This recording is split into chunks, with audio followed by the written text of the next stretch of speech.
Hey there, it's Greg on here with MaritimeGardening.com. I thought I'd do a really quick video, and I'm sorry it's a little bit windy here, it's just the conditions. But I thought I'd show you my crazy, lazy tomato garden. I stuck these transplants in the ground in late June because we had a mid-June frost. And I didn't even think I'd get any tomatoes because it was such a lousy year. And I haven't done a thing here since then. I haven't watered them, I haven't touched them. Just tomatoes, mulch, that's it.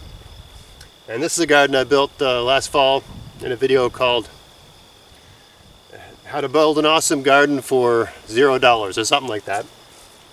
Anyway, I was supposed to stake these, I was supposed to build trellises here. I even promised some of the viewers that I would show them how to build tomato trellises, and I did. I probably did about 4 videos on trellises, but I never built trellises on this. To tell you the truth, I was just busy and I never got around to it, and I just let them go crazy. And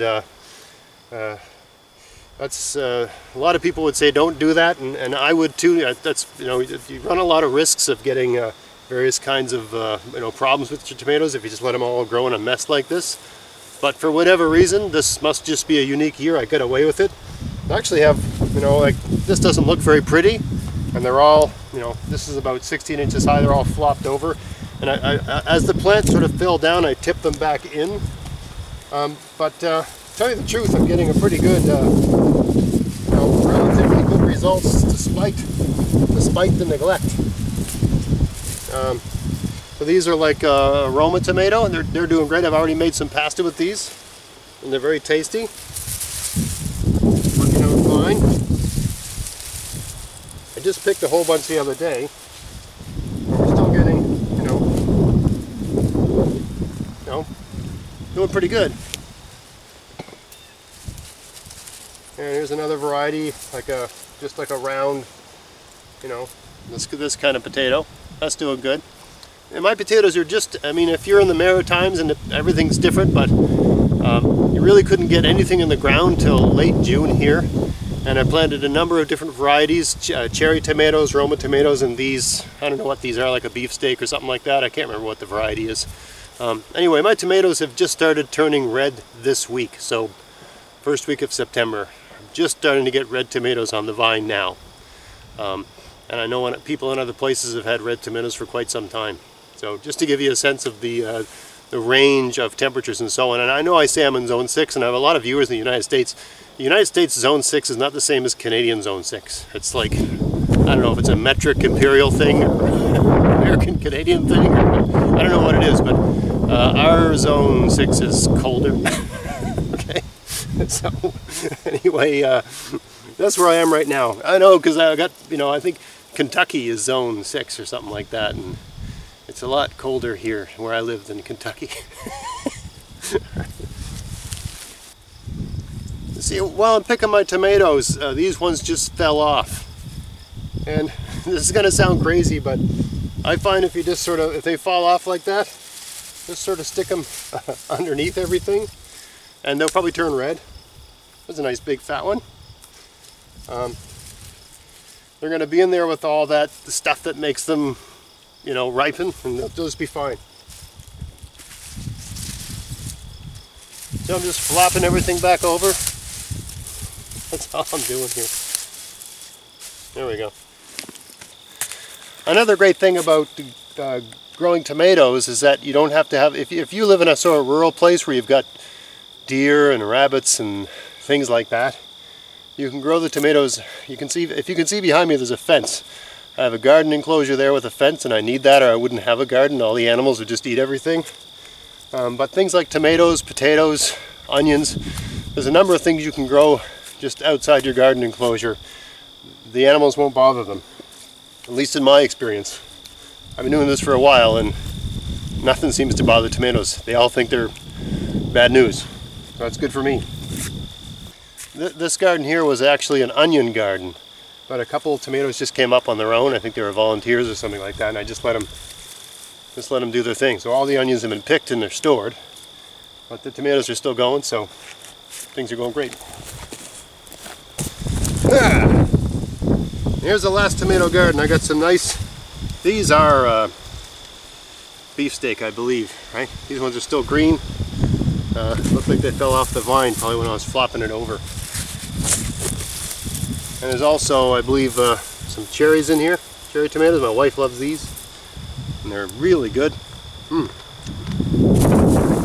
I don't know the variety, to be honest. I love these. The beefsteaks are literally dollar store tomato seeds. And the cherry tomatoes are just from a garden center local here in Nova Scotia. There we go. Here's a decent looking beefsteak. Got a bit of a imperfection on the bottom, but you can cut that out. It's not a big deal. I don't believe some of my tomatoes early on in the year got the blossom end rot, but that's a much misunderstood problem with tomatoes. A lot of your plants will have that end rot problem the first few tomatoes you get, and it's probably worthy of doing another video. What usually happens, you get a bit of that blossom end rot in your first few tomatoes, and I've had it every garden I have here. And you just fire them in the woods or throw them in your compost or whatever. Or cut that part away and eat the good part, whatever, right? Feed them to your chickens or whatever. And then, you know, as the next ones and the next ones start coming in, it'll just go away on its own because the roots are deeper and they can get what they need in the right amount they need when they need it, and they'll just take care of themselves. So that's the short version. Just be patient, throw them away, right?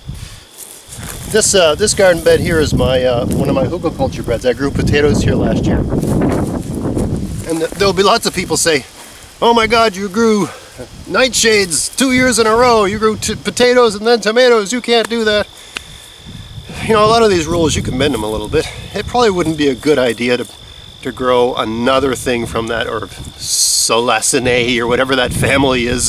You know, the tomatoes and potatoes and eggplant and peppers, they're all related, right? So you really shouldn't grow anything of that family successfully in the same space. But a lot of these rules, you can bend them a little bit, right? If you've got really good soil, you can plant something that's like the other thing the second year, but don't keep doing it, right? So next year, I'm not going to plant potatoes or tomatoes or peppers or anything.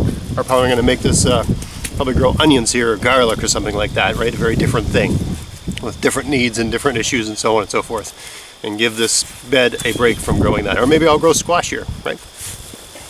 Squash is another thing you can grow outside a fence, and at least in my experience, the deer and the rabbits and the porcupines and all that stuff seem to leave them alone.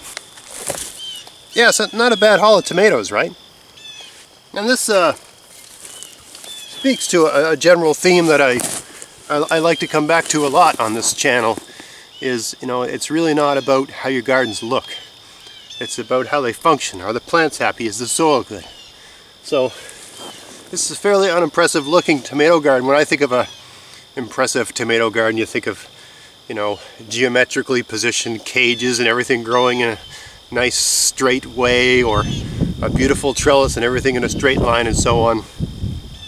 Whereas just here I just have this crazy hippie garden. It's a total mess. No rhyme or reason to it, but you know, I invested about 5 minutes of my time into this garden. I literally just plugged it. The way a hugelkultur bed is supposed to be is you plug the seeds in, or you plug the transplant in, and everything just grows. This is a hugelkultur garden. That's exactly what I did. I just plugged the tomatoes in and did nothing, right? And it just took care of itself, and I got tomatoes, and that's what you want when you're growing tomatoes, is to get tomatoes. I've got some nice tomatoes and I didn't have to do any work, and that's the way you want it to be. So I hope you found that useful. I hope that gave you a few ideas for next year's garden, where, you know, it's not fall yet, but we're, you know, it's the end of summer. If it did, please like, share, subscribe, and all that good stuff. Check out my podcast, maritimegardening.com. And until next time, get out there, get at it, have fun in your garden. Thanks for watching.